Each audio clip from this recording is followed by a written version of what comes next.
Okay, welcome everybody. Welcome to the lecture. So we are now discussing the concept of modules over a ring. Okay, it's very abstract, and last time basically we discussed the definitions.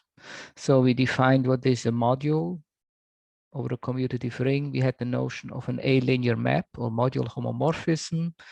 There was the concept of a submodule, of a factor module, sorry, homomorphism theorem, etc. It's all very general. We can also form the sum. If you have a collection of submodules, we can form the sum. We can intersect them, but there is one thing, there is not a notion. So comparing with the ideal, so maybe I should say we generalized what we had done before for ideals. So for instance, if you have an ideal in a ring, it's of course, it's a module. Okay, maybe one thing that I didn't manage, but let me do it now. So A is always a commutative ring with 1. Okay, and we have the concept of an A module. Okay, M is an A module. Okay, as I said, this generalizes the concept of a vector space. If A is a field, this is just a vector, nothing but a vector space. So we have this notion of product. So let's say A is an ideal in my ring A. So I define a product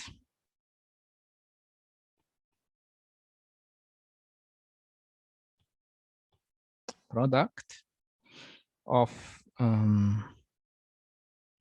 the ideal times the module. So I cannot define a product of modules. That wouldn't make sense. I mean, that's not true. Later on, we will learn what is the tensor product. This is some kind of product, but we discuss it later. So what we do here, we look at the submodule of M that is generated by products of a ring element with an element of the module. So I can write it as this set of finite sums, AI, XI, where the AI are in the ring and the XI are in the module, and it's a finite sum. Do you mean that the AI should be in the ideal? That's right. Thank you. Okay, I don't do it on purpose to test whether you pay attention. It's my fault. Thank you. Okay, so this is clearly a submodule of M.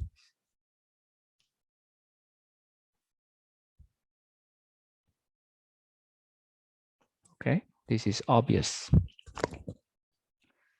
So there is also the notion of quotient for the sake of completeness. Let me also define it.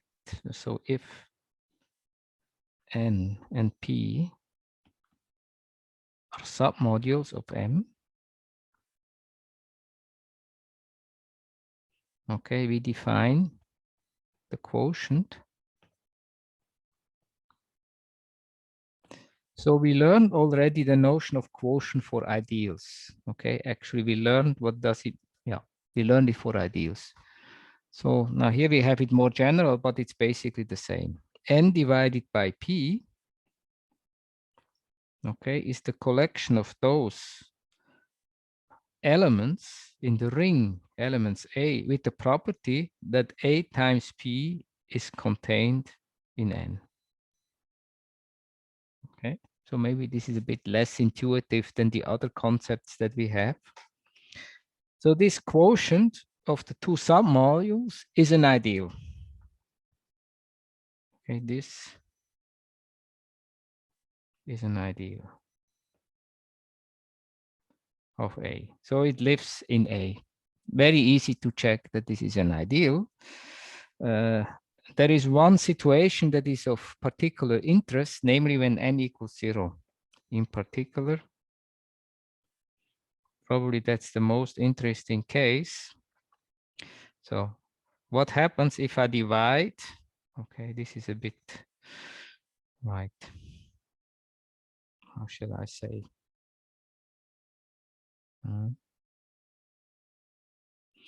Okay, it's a bit funny. It's a bit funny, but let me write it anyway. But it's a bit funny. So I have my module M and the other module is 0. So what's that?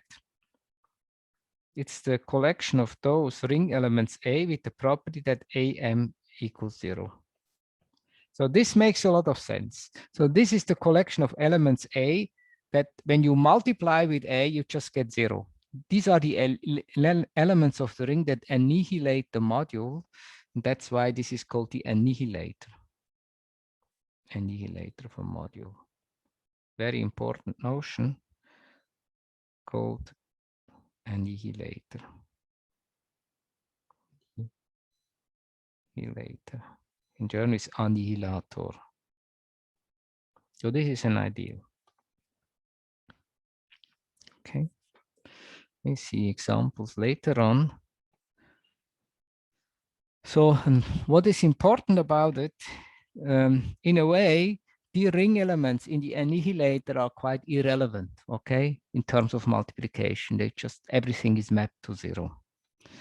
So let me note this. Let's do it a little even in more generality. So let's say I have an ideal A which is contained in the annihilator. Is an ideal. Okay, A can be the annihilator, but maybe it's smaller. So then the point is we can view M as a ring over a smaller, as a module over a smaller ring. Can view M as module over the factor ring. Okay. And why is that? I mean, it's completely obvious. Let's say, I just say this is well defined. I take, okay, this is maybe not very nice to read. A is the element and this is the ideal. And I can define the multiplication of this element in the factor ring with X in M just this way. And this is well defined. Okay, so of course, I mean, it's clear. A is in A, X is in M, and this is well defined. Okay. Because maybe I explain just for the sake of completeness. If I have, let's say I have two ring elements, A1 and A2, congruent modulo the ideal. Okay, then the difference is in the ideal. Okay, and because my ideal A is contained in the annihilator, I know that A1 minus A2 times X equals 0. So indeed, A1X equals A2X.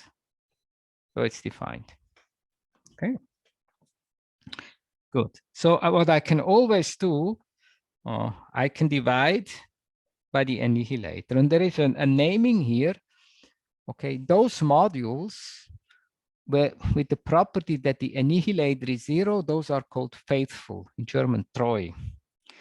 So call a module faithful. In German is called treu.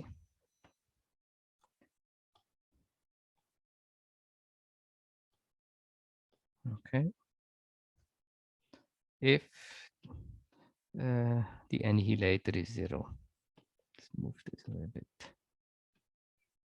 Annihilator is 0. Okay. So, and whenever I have a module, I can turn it into a faithful module by just changing, by making the ring smaller. So M is faithful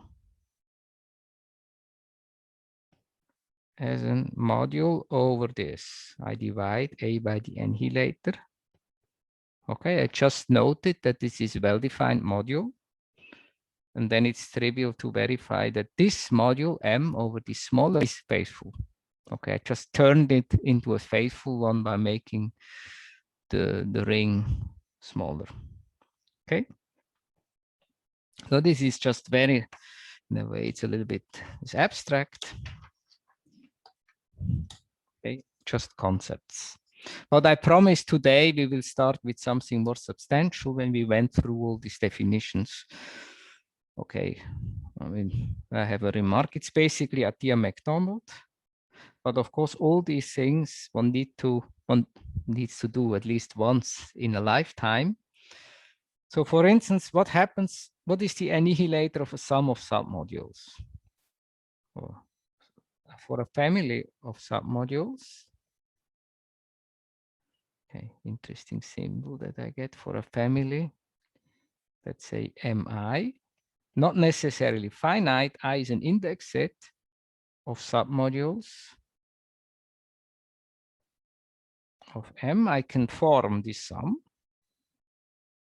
Okay. So you remember this is well defined. Even though I have infinitely many modules, I can form this sum. And then what is the annihilator of this sum? Well, pretty obvious. I mean, and ring element A annihilates the sum if and only if it annihilates all the submodules. So what I get here is the intersection of all the annihilators of the submodules. Okay, this is just by definition. Okay, then I have something, maybe I leave it to you as a little exercise. It's a very easy exercise to show the following for submodules. P and N of M. So note, okay, when I defined the quotient, okay, I didn't require that P is a submodule in N, okay, just anyway. But here I can write this quotient in the following way. As the annihilator of a factor module, I form N plus P.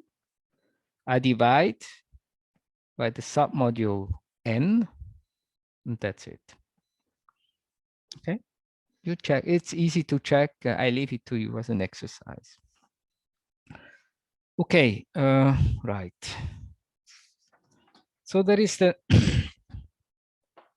of course, this is very general. Okay, at some moment, I will explain you what are the main difference to the vector spaces. I mean, when you do a theory of vector spaces, you have the notion of a finally generated vector space. Okay, these are the ones that we like to work with, and these are the ones of finite dimension. Okay, so these are the ones, and here the same. We will now single out finally generated modules. Okay, those we understand best. So let me also introduce this. Another notation, if, let's say I have an A module M, an element X, then I use this notation AX. I don't know, probably I had it before. This is just a set of products AX, where A is in the ring. And this is a submodule. It's clear. So it's the module, submodule generated by the element X, AX. Okay. Okay, now what does it mean for, if I have a family of elements in the module, what does it mean that the family generates the module? It's also, I think, pretty clear, but let me write it. Family. Okay, indexed by some index set capital I, a family Xi of elements of M generates, or do we say, maybe in yellow, generates the module M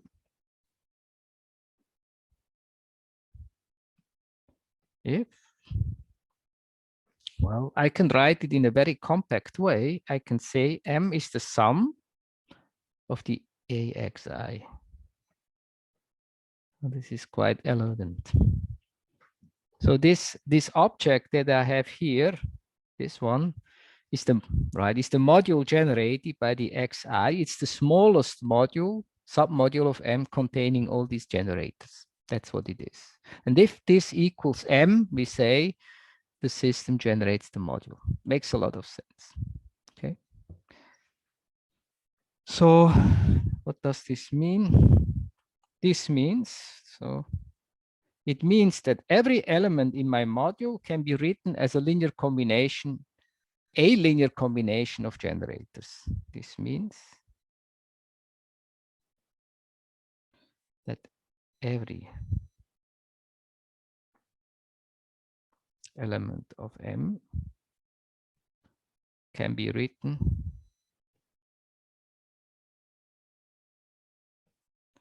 as an A-linear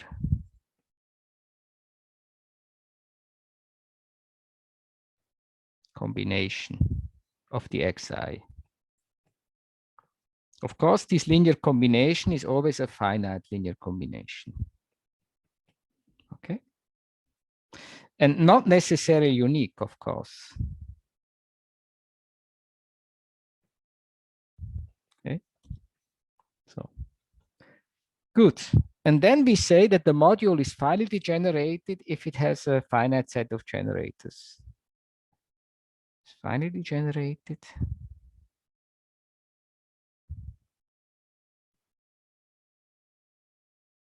Okay. If M has a finite set of generators. Okay, so that's the definition. That's important definition. So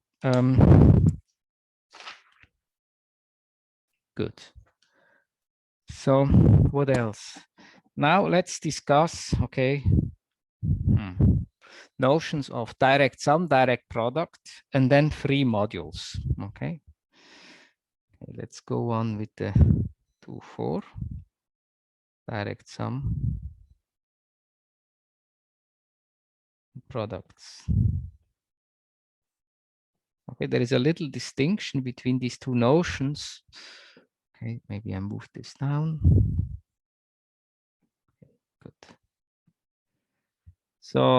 So first of all, direct sum is quite obvious. What we do, we've just formed a Cartesian product. If M and N are A modules, we define this direct sum. Like if you want external direct sum as a set, it's just a Cartesian product. Okay, so the elements are these pairs with component-wise operation. Component-wise addition and multiplication.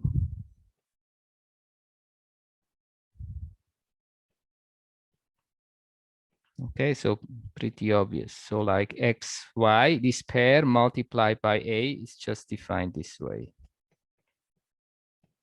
Okay.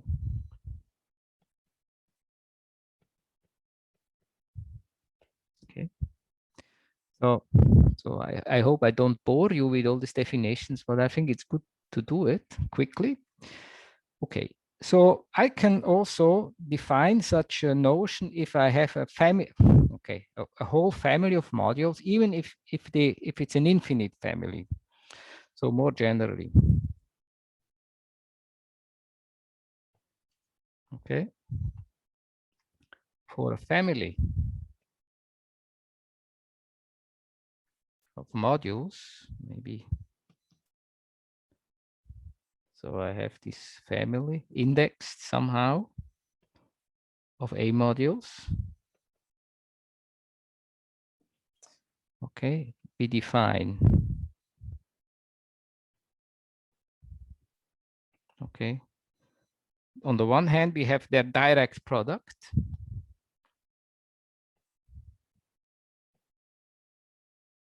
And this again will be the Cartesian product. Okay. Okay. Okay, Cartesian product.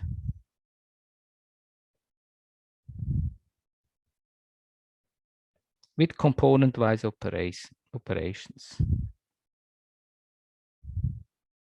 I don't know whether this is readable, probably not. Sorry. With component-wise operations.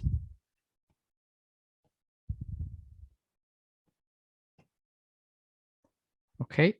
And now, I mean, the little twist is here. As a submodule of this direct product, I define the sum. Okay, because here you see these elements of this direct product. Let's say my index set would be the natural numbers. Okay, then the elements of the direct product are sequences, infinite sequences. Okay, and right. So in a way, an infinite object. So let's define the direct sum. Okay. Okay.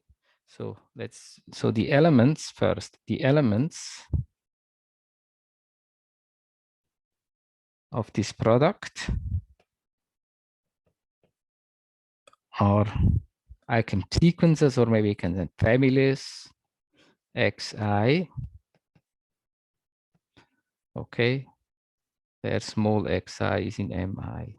Now, if you require that all but finally many of these xi are 0, I get the direct sum of. So if require that xi equals 0 for all but finitely many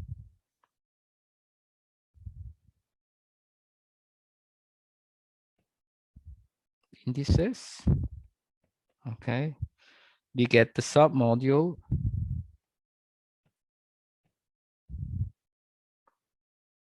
okay, which is denoted this way.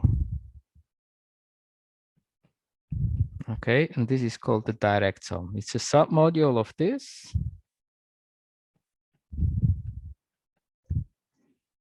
Called direct sum.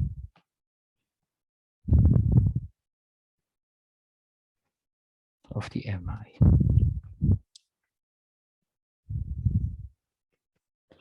Okay. Good. And it's clear if the index set is finite, there is no difference. This is only for infinite index sets. What is clear is this.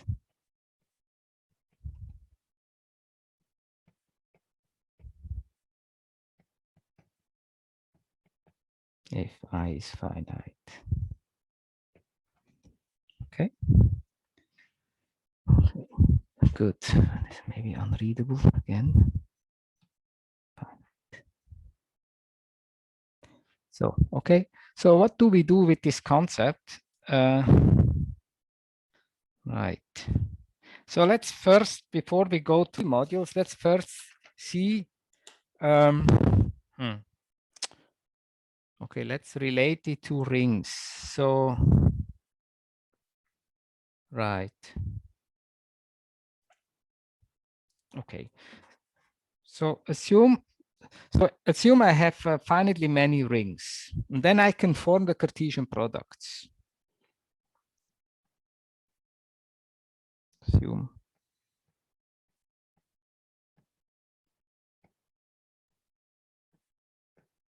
of rings.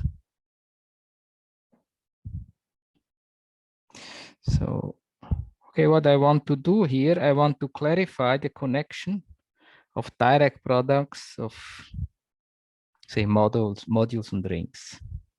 Assume I have a direct product of rings AI. Okay, so then this thing, I think we had this, is also a ring, component-wise defined operations. Okay, so how is this related to our module concepts? What I can say, I want to view the AI as a submodule, and I do this in the following way. Now I define this, maybe calligraphic AI as the following thing: is the product 0 everywhere except at the i's position where I put AI. So this, now this thing is not a subring of A, okay? Because there is one defect, it doesn't contain the 1. Because the unit element in my ring R is just a tuple of ones, 1, 1, 1, 1, 1, and this is not here. So it's not a subring, but it's an ideal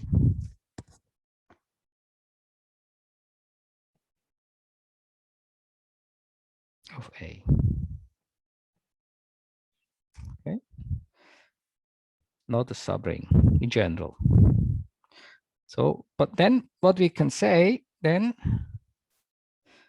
right, I can form, or I can say the following, the direct sum of these ideals. I mean, this makes sense. This is direct sum of modules.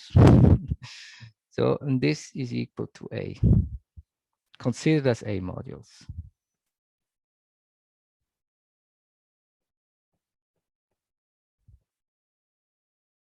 Okay, so I have this. Okay, so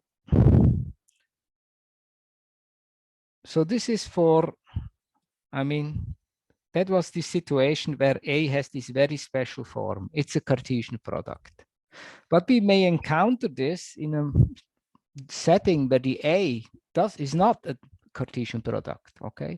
Or maybe this product, this structure of a Cartesian product is hidden. So let's briefly investigate this. Conversely, so this happens quite often, for instance, in connection with Chinese remainder theorem. Assume I have my ring A.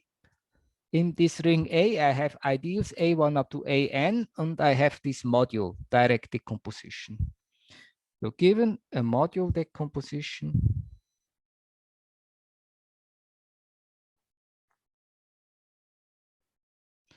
of the ring, okay, so A is direct sum of these ideals, okay? Assume I have this, okay? So what I want to do now, I want to define rings. So I want to show basically, this is basically it's this situation, okay? So let's do this. It's easy, but somehow let's do it carefully. So how do I get, I want to put the ring structure on these ideals. So how do I do it? It's, I think the best way to do it is this way. I mean, the most elegant way of doing it. So I define the ideals, let's say BI, and this is the direct sum of the AJ with the property J is different from I. So for instance, B1 would be B2 plus B3, blah, blah, blah, plus Bn. Okay, this, we define the ideal as the kernel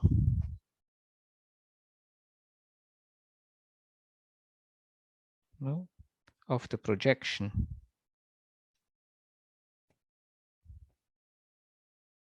So I clearly have a projection, I may call it Pi, it goes from A to AI. So this is the projection along the decomposition. Okay, I go to the ith component, right? So, so this is an ideal, the BI, and then this gives a module isomorphism.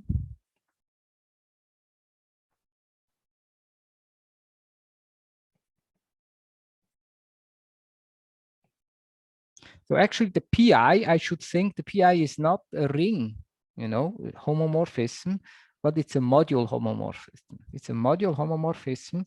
Now, if I factor out here the kernel, then I get an isomorphism, a module isomorphism, a module isomorphism. Okay, good. But then that now we can use, okay, now this is a module isomorphism, but this thing on the left is a ring, because the BI is an ideal of A, this is the factor ring. So this has a ring structure. So I can transport my ring structure over here and define here the ring structure. Okay, of course it's no surprise, but maybe it's just an elegant way to say it. This shows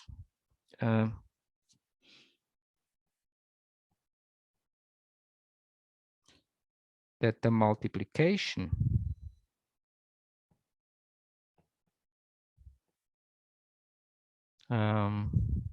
on AI, of course I have a multiplication, it's coming from the ring, defines a ring structure.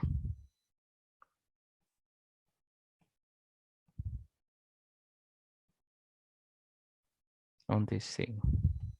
Okay, now I have seen, this ideal actually, with the operation coming from the ambient ring, this is a ring.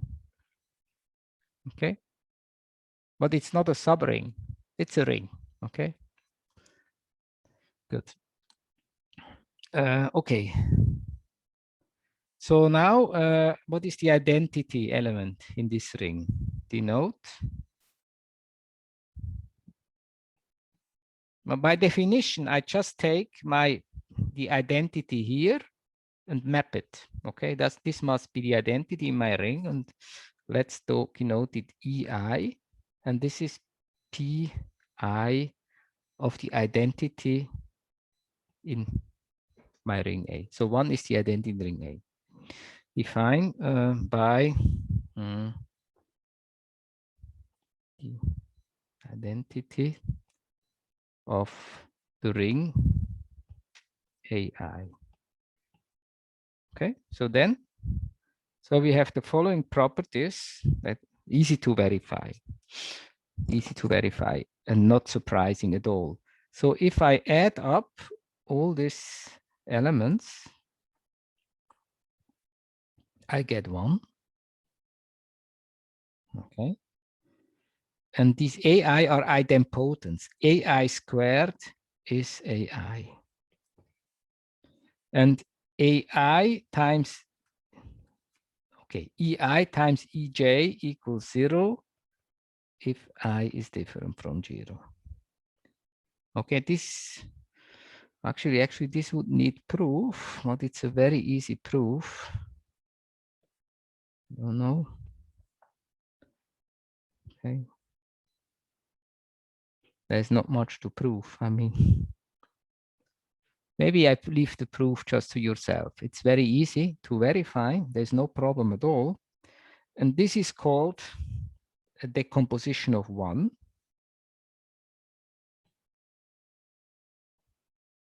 In German, Zerlegung der Eins is also very important in analysis. Decomposition of 1 into pairwise orthogonal idempotence. So it's just a name. Into pairwise orthogonal idempotence. So if I said orthogonal, but of course there is no inner product here, people just say this to express this. EI times EJ is 0, and this says it's an idempotent. Okay, so please check yourself that this is true. Okay, if you are bored, then you, instead of listening to me, you just think of how you will prove this. Okay, so almost done with this. Okay, let's maybe put the star, a remark. So whenever, so if we have star, have a decomposition. So now I assume I have a ring A. I have elements E1 up to En in my ring such that this property star hold. So I have a decomposition of 1 into pairwise orthogonal idempotence. I just assume I have this. Okay. Then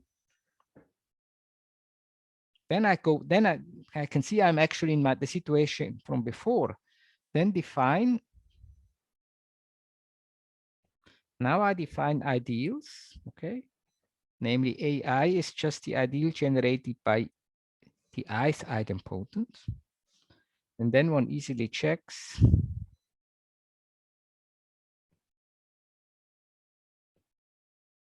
this. So A is the direct sum of these ideals. Okay, as a module decomposition.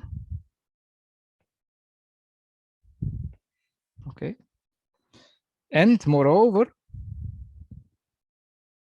this AI, this ideal is a sorry, it's not a subring. AI is an algebra.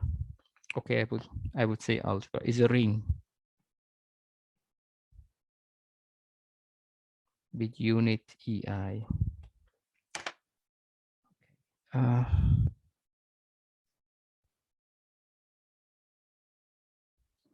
Okay, so I think I just leave the verification to all these little things to you, unless you complain and want me to do it.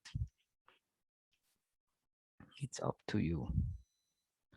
So the point is, I think the meta, what is the message here? The message is you have a ring. And of course, if you can recognize, okay, if you can decompose, so actually the beginning was this. I mean, this we understand very well what it is, okay?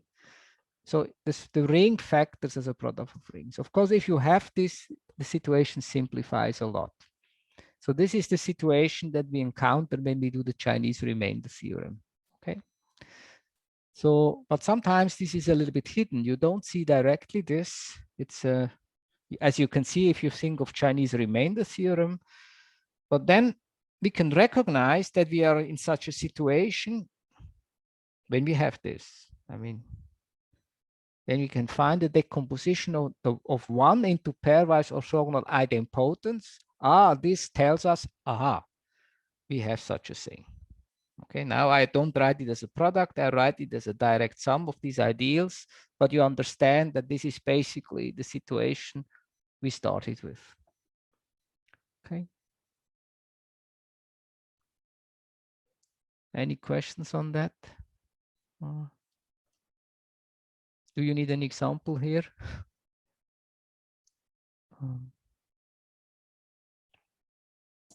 Maybe one short question. Yes. The direct sum we consider, is it always an external direct sum or, Okay. or internal direct sum? Because I think that confuses me sometimes. That's right. Everybody's confused about that, and maybe I'm not too pedantic. So when I defined it as an external one, okay? But on the other hand, we also have the notion of an internal direct sum, okay? Do you know, I don't know whether when I write, like the internal direct, okay, what do I want to say? They are basically the same thing. I think you had to find sums of submodules, but I think then from linear algebra, there's this notion of sums being direct, but I mean, it's basically the same. Yes, it's maybe I want to, but I can write it here because what is directness, a freeness, I will come to a moment. So if M, maybe I write, M is a module.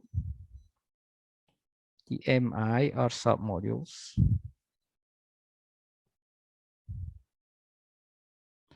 Okay, so then write, okay.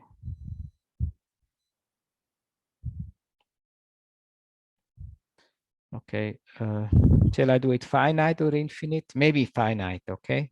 You can. Okay, so like internal direct sum. If, okay, for all X in M, I have a unique, there is exactly one representation, uniquely determined.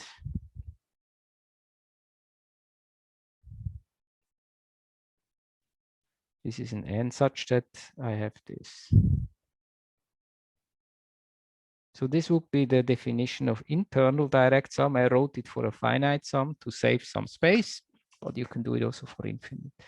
Okay, and then but I think it's pretty obvious when you have an external direct sum, oh, I want to say, okay, if you have this, then you can form of these submodules, you can form the external direct sum via Cartesian product. Okay, you can do that. And then you check that this is isomorphic to M. Okay, check that M is isomorphic to external direct sum. The external direct sum, I don't even know how to write because I don't have, I mean, I don't have a special, I mean, I can write it this way, but then it's the same symbol. Okay. But maybe this was, okay, I can write it. The carrier, the set, is the Cartesian product, okay, with the component-wise multiplication. But still, we denote it this way, like, because it's essentially the same. Okay, in algebra, I mean, you are interested in the objects up to isomorphy, so you don't distinguish this notationally, which is confusing for beginners at least. Yeah, Did I answer your question or? Yeah, I think so. Well, I knew that they are kind of the same thing, but I was wondering if we implicitly use this identification in the above, or if we always work with external direct sum. But good. It's not so right. It's for example here when we say. And I said, given a module decomposition, for instance, Yeah. here, what do I mean? Is this then an internal or external, or You're doesn't right. matter? I mean, you're right. I should have, this is, you got me. I mean, this is in a way what I said is I was not completely correct. I think what I meant was this. Actually, I should have defined, I should have said what internal direct sum is. I should have said it before. And then I mean internal. I think otherwise, what does it mean? The AI is an ideal. How can I, otherwise it doesn't make sense. Thank you. I wonder whether also in Natia MacDonald they have this. So that was not very precise, but I hope now it is clear, I believe. If it's an otherwise, if you didn't write internal, you could write A is isomorphic to this direct product. Yeah, then sorry, it's direct all fine. sum. Yeah, right. So it's all a bit kind of splitting hairs. It's a bit, but at the beginning, because I give the definitions, I want to be clear. I should be clearer than I was. Right. Sorry for that. Okay. Right. So finally, now let's go to the finally generated module. Now in this section, something will happen.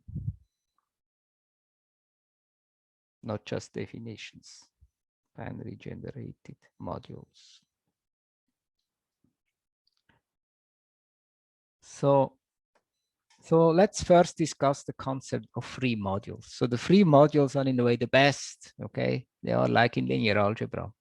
But the problem is in commutative algebra, most modules are not free. So the theory is much more complicated. So what is a free module? Okay, yet maybe another notation. Consider the direct sum, okay, of a direct sum of A modules. But what I do is just all the modules are A. So we know A is an A module. Now I form this direct sum. Okay. I mean, I is just an index set. Finite or infinite doesn't matter. And I take this sum, direct sum, and I denote it this way. I put here parentheses to express it's a direct sum. So meaning only, it's a, here, when you form it, you only look at finite sums, okay? It's different from, you see, this is, okay? In general, it's, okay, this would be this.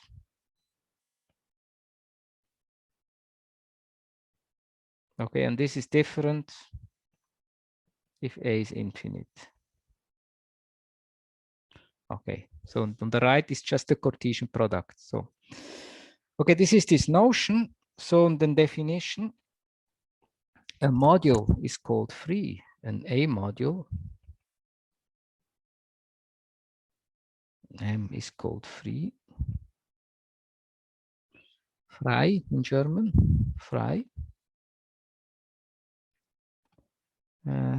If it is isomorphic to some of these guys, okay. If it is isomorphic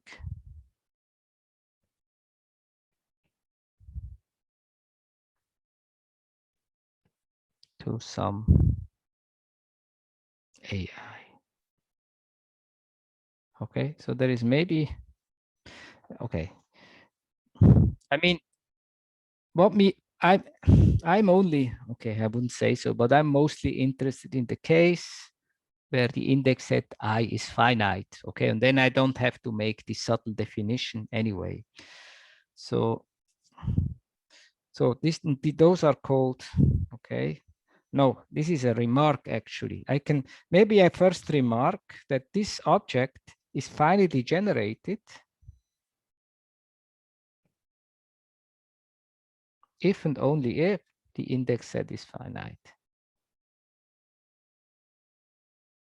I think one direction is completely clear. So if you do this direction, then what would be the generators? I mean, I ask you, let's say I is a finite set. So why is it finitely generated? I have to give generators. So what would be generators of this? Just the Einheitsvektoren. So Einheitsvektoren, yes. The unit, yes, that's right. Yes. So if you say I is the set 1, 2 up to n, then what you have is the Cartesian product, and like just the standard basis vectors that we know from linear algebra, of course, they generate. Okay. And the reverse implication is also true. You check it yourself. It's not lose time with these trivialities. So then I can say now there's a characterization of freeness. Okay. I make it a little bit more general, so it applies also to this infinite situation, but it's not so important for me. M is free if, okay, this is a free module. I want to say it's free if and only if it has a basis. Okay, but I didn't introduce the notion of basis, so I just write down explicitly what this means. But it's the same concept as you know from linear algebra. So if there is a family,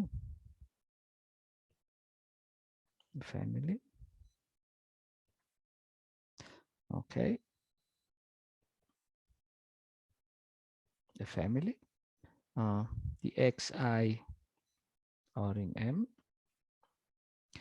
Okay, there are two properties. One is which generates the module, which generates the module M, generates. The other thing is the linear independence, and which is A linearly independent.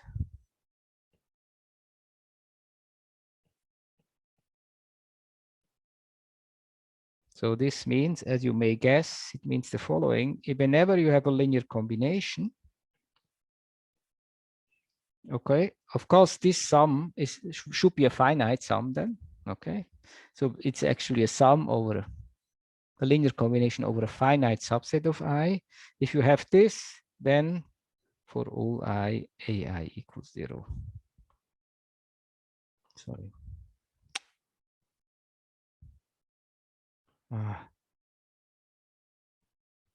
So this is linear independence. So this means basis, okay?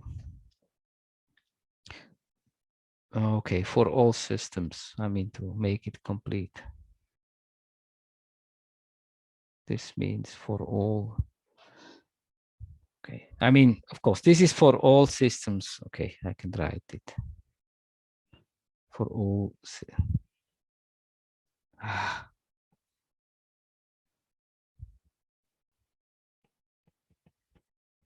In A. Okay. So, so actually, this is a statement.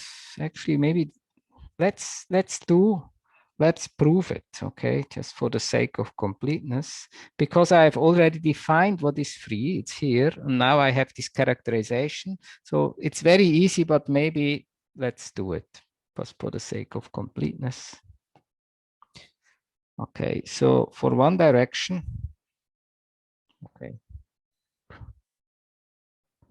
for one direction, we use this isomorphism.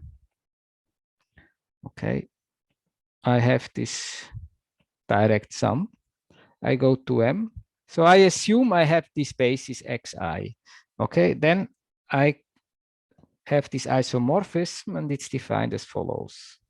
On the left-hand side, I have these families of elements in AI. On the right-hand side, okay, I just map to the linear combination. Okay, so this is a linear isomorphism.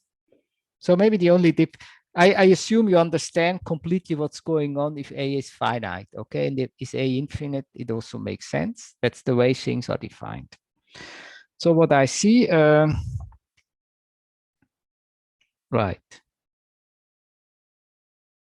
So then I have this basis xi, I have this isomorphism. So I see M is isomorphic to some AI, and this was exactly our definition. So I have shown it is free. And for the converse, or for the other direction,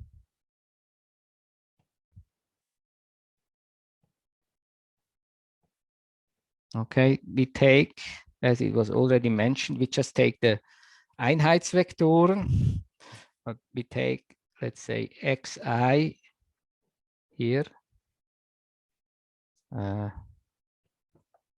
with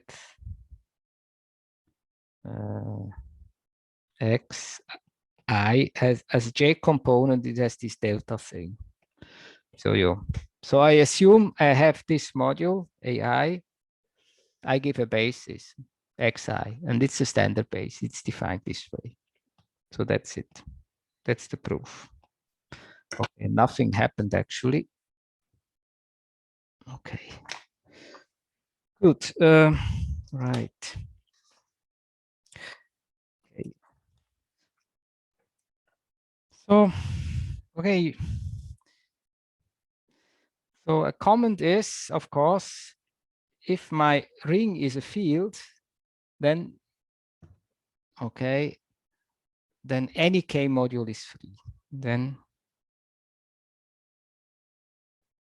any K module is free. So this is because every vector space has a basis. Okay, even you know that even if it's not finally generated, you can still prove it using Zorn's lemma. Every vector space has a basis. Okay, so I think that's the most important theorem in linear algebra, probably. But this is false in general.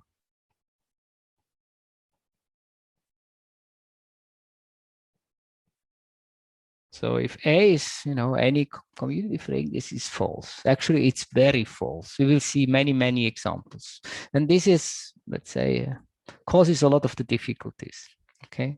So you need in commutative algebra, you need more techniques, okay, than you have in linear algebra.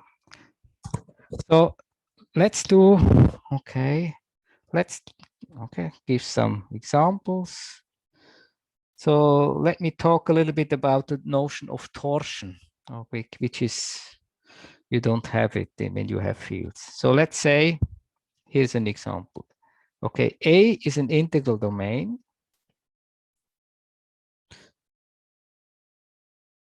Okay, there are different sources of difficulty. I mean, one difficulty can be that the ring A is bad in a way. Let's say it's not even an integral domain. Bad. Okay, but let's assume now it's an integral domain. For instance, the integers, which is quite decent. It's not a field, but it's decent. Okay, but then on the module side, there can still be difficulties. Yes, we have torsion, but the point is now, if M is a free module, then you don't have this. M free A module. I think what I want to say is if A is an integral domain and M is a free A module, we are in a very good situation. So for instance, what we can say, what we can say, annihilators are 0. The annihilator of X is 0 for any non-zero module element, for any X in M, which is non-zero. So this means that this module doesn't have torsion. Okay, let me prove this just for the sake of completeness. So let's assume I have a free module. Let's say AM is this guy here. Okay. Then X will be described by a family. Okay, the Xi are in the ring A. So, but then I can write down what is the annihilator of X. It's just the intersection of the annihilators of all Xi. I realized maybe I didn't even define what is the annihilator of an element. Okay, but this is, yeah, you can define it as the annihilator of the submodule generated by X. So let me go back. Where did I define annihilator? I defined it today. I wrote already lots of things. Yeah, here I define the annihilator. Okay, of a module. Okay, if you have an element, you define the annihilator of the element as the annihilator of the module generated by the element. But no. Okay, whatever. So here we are. So here, okay, and then we know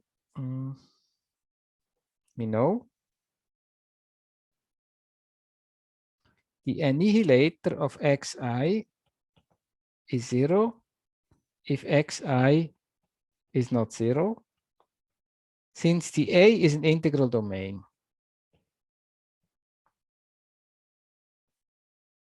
So this is exactly the meaning of integral domain. If you have, say, AI times Xi equals 0, Xi is non-zero, then AI must be 0. Oh, yeah, okay. All right.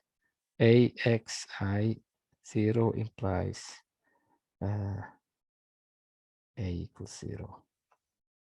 Okay, now you see, now I'm done. If the X is non-zero, then at least one component is non-zero, and then I get it. Okay. Right. So this was the proof of this. Very easy.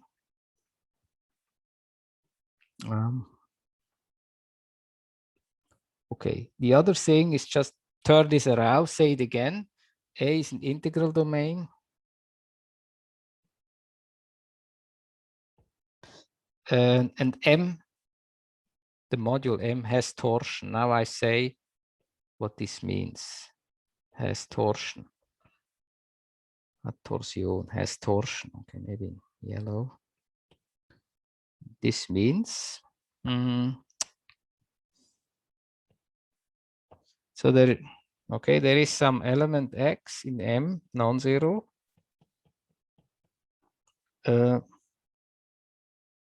With annihilator non-zero. Okay, you have an element, a non-zero element that is killed by a non-zero element. Okay, and then M is not free. By part 1 of the exercise. So here is an example. So maybe this is super abstract. So let's assume A is the integers, integral domain, and then I can take, for a module, I can take this Z modulo Zn. So this is something very concrete. Let's look at this module. It has torsion, okay? So because if you multiply, you take the 1 in this module, residue clause of 1, multiply with n, you get 0. But n is not 0. So this has torsion. Has torsion. Okay. If, I mean, M should not be 0, and hence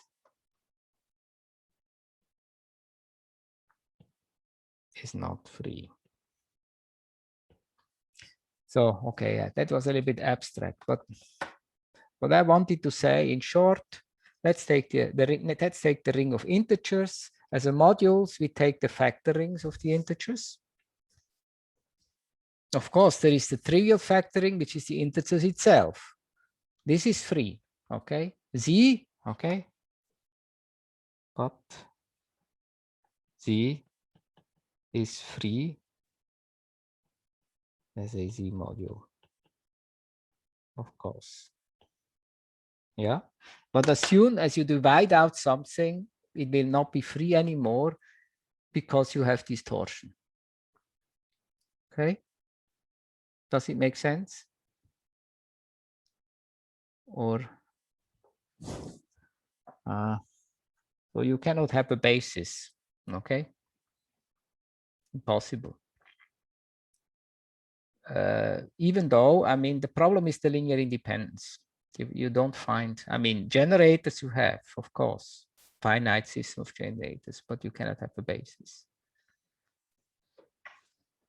Okay, any questions? I feel somehow this is abstract. Maybe I'm not explaining it too well. I don't know. Okay, I mean, more examples will come. So I have a little proposition. It's also from Mathieu Matonde. I use its numbering 2, 3, and it says, this is very important actually. M is finally generated.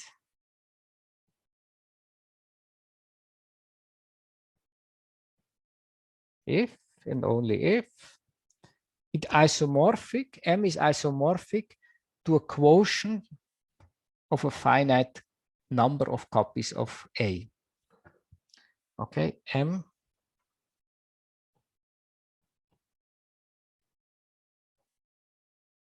isomorphic to a quotient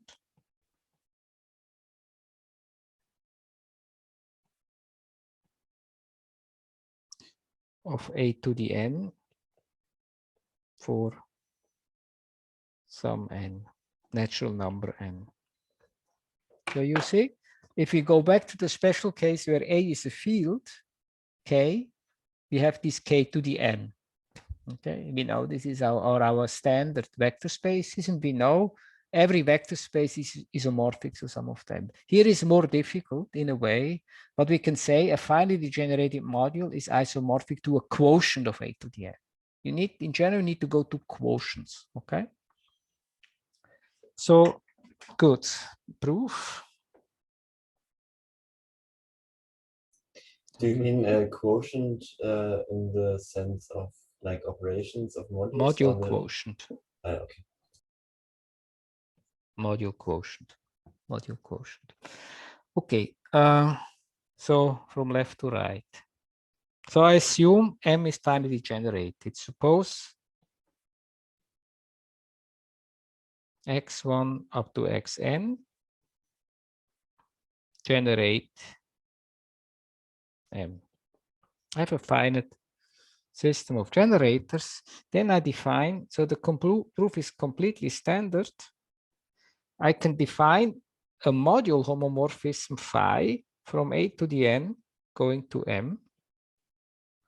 Okay, by I say, okay, my coefficient tuple A1 up to AN just maps to the linear combination. I mean, we know that from linear algebra, it's the same trick. Okay, so this is a well-defined map, and this is A linear. Phi is A linear. Of course, well-defined is A linear and surjective. Surjective because M is generated by x1 up to xn. Every element of M has this form, so it's surjective. Okay, then, so hence now Of course, phi has a kernel, which is a submodule, and by our isomorphism theorem, I can say a to the n modulo the kernel is isomorphic to M. So I've shown M is isomorphic to a quotient, to a module quotient of a to the n, as I claimed. Okay. The other direction, I think I can reverse the argument basically, but let's assume I have a surjective module homomorphism phi from a to the m to capital M. Let this be surjective and A linear. Because this expresses that M is a isomorphic to a quotient. Okay, then I can always obtain it this way. And then put, okay, now I go back to my standard basis vectors. Okay, EI, now I write explicitly, all the components are 0 except at the position I, where they have a 1. The E1 of the En generate AN as a module, okay, as a module. Hence, the phi, the images of the standard basis vector generate module M. Okay, so I see M is a finitely generated module. This is the proof. So, I mean, this is very often, if you want to understand a module, say, for instance, commutative algebra or algebraic geometry, then you like to, I mean, you like to construct such a map, okay?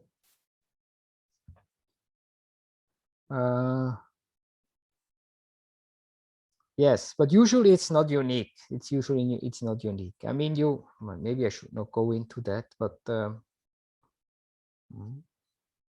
yeah.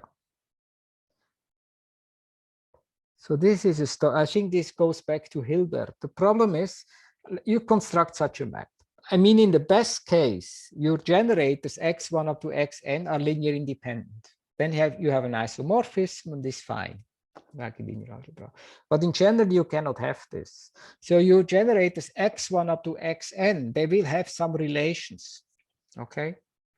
But then you can look at the module of relations, okay, which is the kernel of phi, which is a submodule, okay? And then this submodule, okay, is also finally generated. And for, one has to show it, but then for this submodule, you also find a you like to find a representation like that, etc., etc. So this leads to the concept of resolution, which is quite important in homological algebra. So, okay, so that was just a comment. Okay, so now it's time to go something maybe more substantial. How is my time? Okay, maybe 20 more minutes. Okay, now the next topic is Nakayama's lemma. Next topic. Okay, next topic. It's the so-called Nakayama lemma. Lemma. Okay, you shouldn't be afraid of it. What is it? It's basically, so I think you know what is the Cayley-Hamilton theorem. So everybody knows what is the Cayley-Hamilton theorem in linear algebra. Or maybe you can tell me what is Cayley-Hamilton.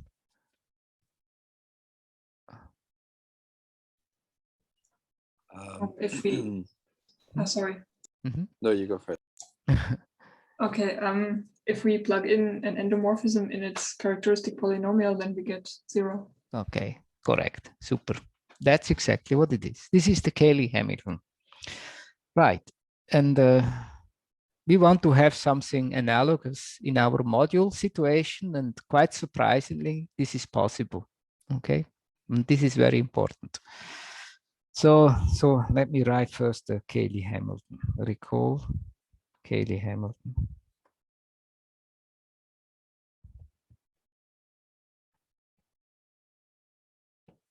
Theorem from linear algebra.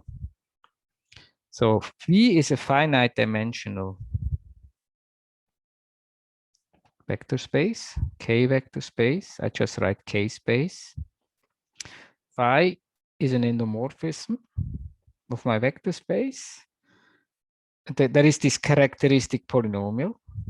Let me also write what it is. Characteristic polynomial. Okay, I can define it this way. If T is, okay, is a variable, it's a determinant of, I take T times the identity on V minus phi. So this, when I define it this way, this will be a polynomial in the variable T. This is the characteristic polynomial, and the statement is then, okay, if I plug in here, I replace T by the endomorphism, then I get 0.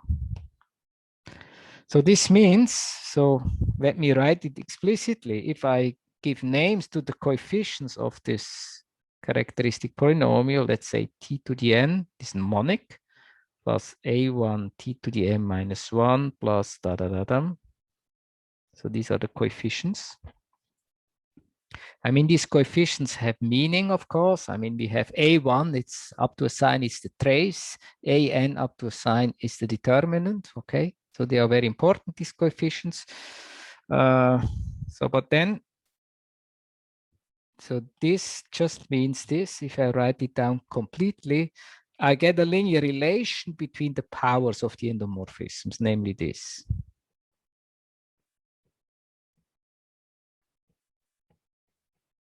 Okay, so maybe I go up to here.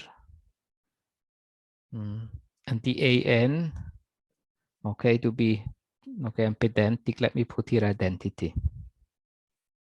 So this is an equality in the endomorphism ring of my vector space. So this is Cayley-Hamilton. Okay, and we want to have it.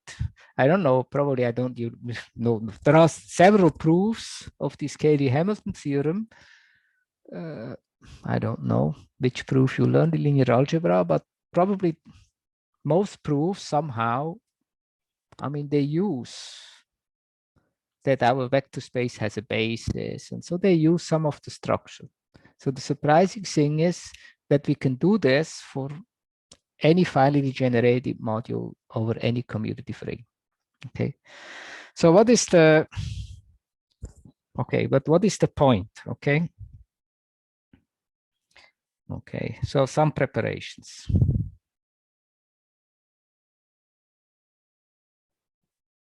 Basically, in a way, we know it already, but we have to look a little bit closely. So maybe I write something and then I erase it. So I think you all know there is this formula. If you have a matrix, okay, you have a matrix A. Maybe I write it here. A matrix A. I'm in the field situation of linear algebra. And if this matrix is invertible, if I have an invertible matrix, so it's GLN over K, there is a formula for the inverse, okay, explicitly, okay? So this, you know, this is a formula through to Kramer,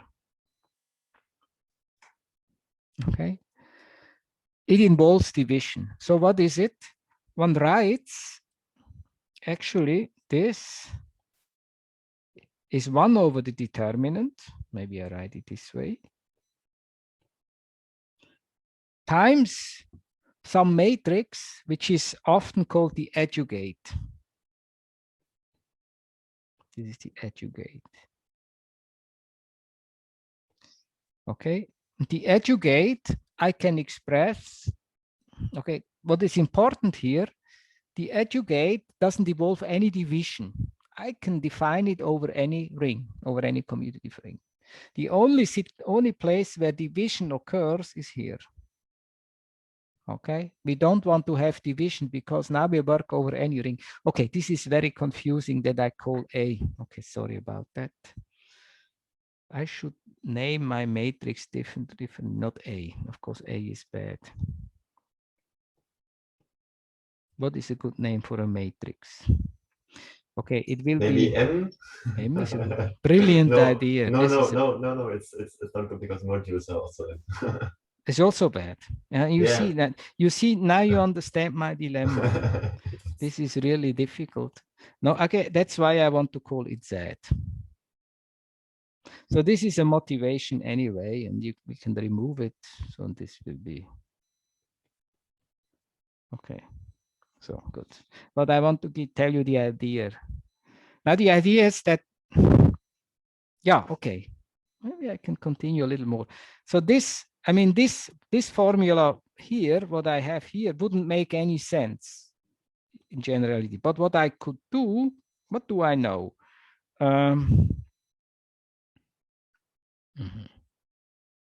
So what happens if I multiply Z with the adjugate? I get determinant of Z times the identity matrix. Okay? This follows. You know that, okay? So the point is, the observation is that this always holds. Okay. So, okay. So the preparations, okay, let me do it now precisely. Let R be, now I call it R, be a commutative ring. Okay, B, for some reason it's called R. This is a commutative ring. And then I have a matrix Z. The entries are Zij. This is a matrix, an n by n matrix. Be a matrix. Okay. So I define the adjugate, maybe yellow.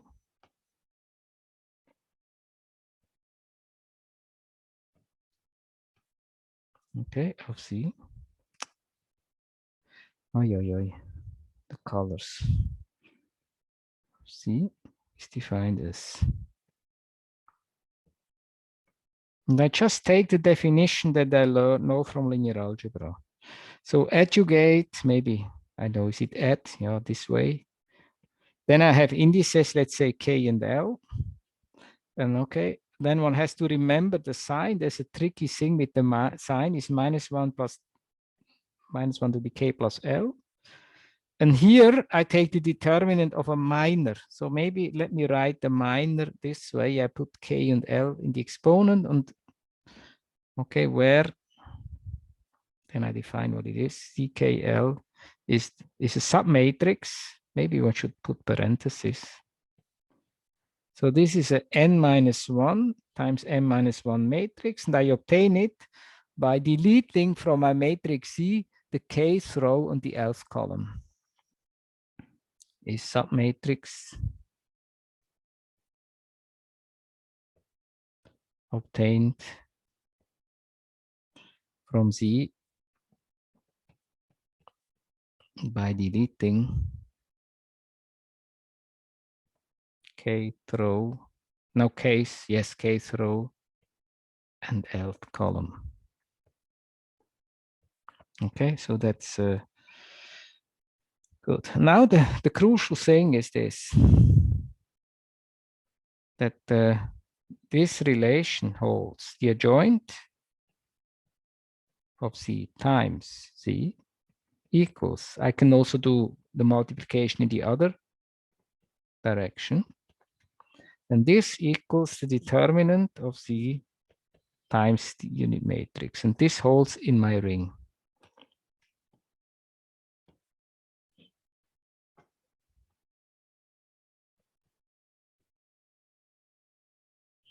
Maybe note that the definition of the determinant is no problem. I mean, the determinant I can define for a ring over any, okay, I can define for a matrix over any commutative ring. Just I define it. How do I define it? With the expansion formula, Leibniz formula, okay? Right? So I can define it. So now there are, so how do I prove this, okay? Proof. Okay, so there are actually two, I mean, there are at least two ways. One is you go back to your linear algebra course, look your notes and look, how do we prove this?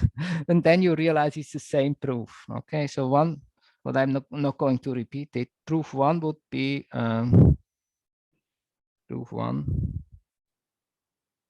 use Laplace expansion. Laplace expansion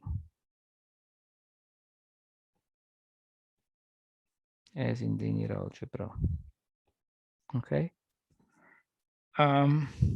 Actually, there is another proof. The proof for lazy people. Okay, maybe I don't write it, but I say, how can we convince ourselves that this holds without doing any calculation?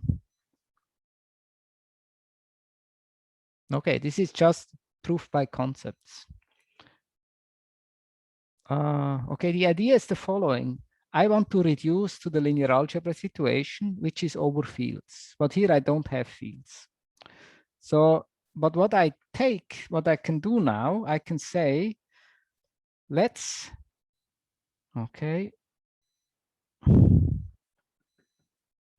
do the following. I want to look at the matrix where the entries are just variables. Okay, consider a matrix. Okay. Maybe instead of Z, I write now Xij. Okay, where Xij are independent variables. But then I should say where is it? I want to have a field.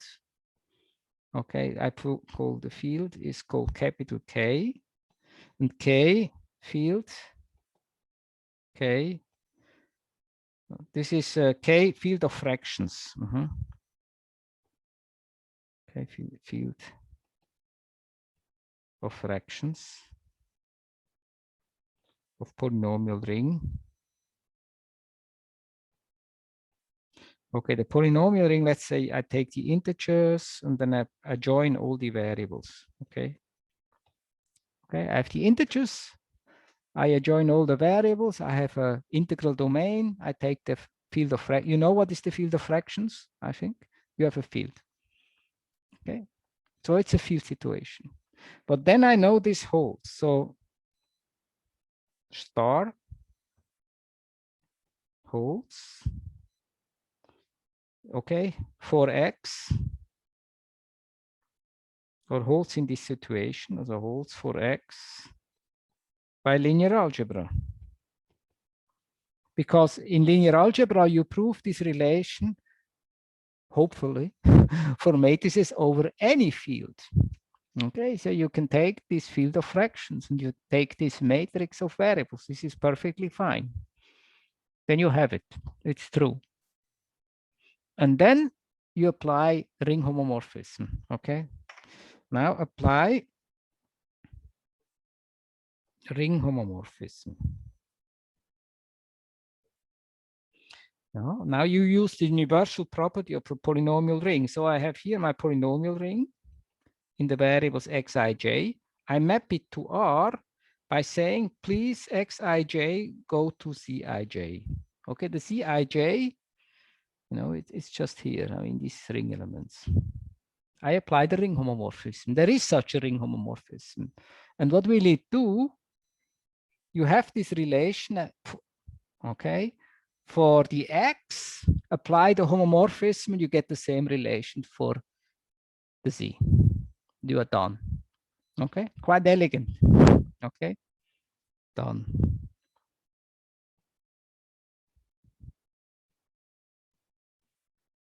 Okay. Is there a question on that?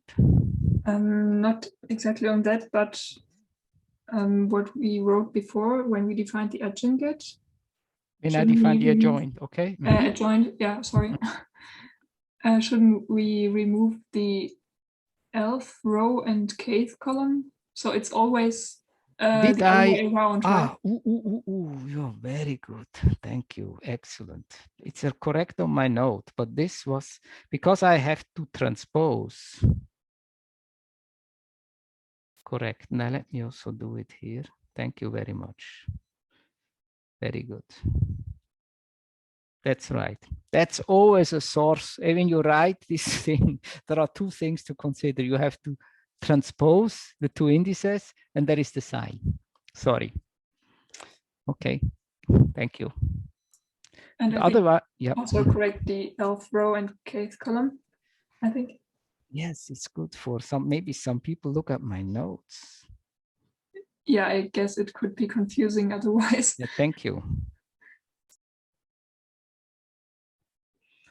In my notes, it's correct. In my note, it's correct, but you know, good. Thank you. But there are more problems or okay. Okay, so no more problems. And this is actually the key thing. This is the key thing. And then the next time okay, Nakayama's lemma is basically the Cayley-Hamilton, but there is, right. So there is a little bit more information about the Cayley-Hamilton in the linear algebra. Yeah. Yeah, I mean, there will be additional, there will be additional information about where the ideals in the equation come from, which is very useful and uninteresting in linear algebra otherwise. Okay, and right, this is the Cayley-Hamilton theorem. So in a way I can say, right. So we like in linear algebra, we like the theorem that say all bases of a vector space have the same cardinality. Okay. Right. So this also holds in our setting. We will prove that. The problem is just in most cases we don't have basis, so it does not so helpful. Okay, but there is some substitute for that if you have a local rings, and there you see the minimal system of generators of a finally generated module over a local ring. This minimal system of generators is uniquely determined. And how do you prove that? With the Nakayama thing, and it has many applications. Okay. That's it for today, I think.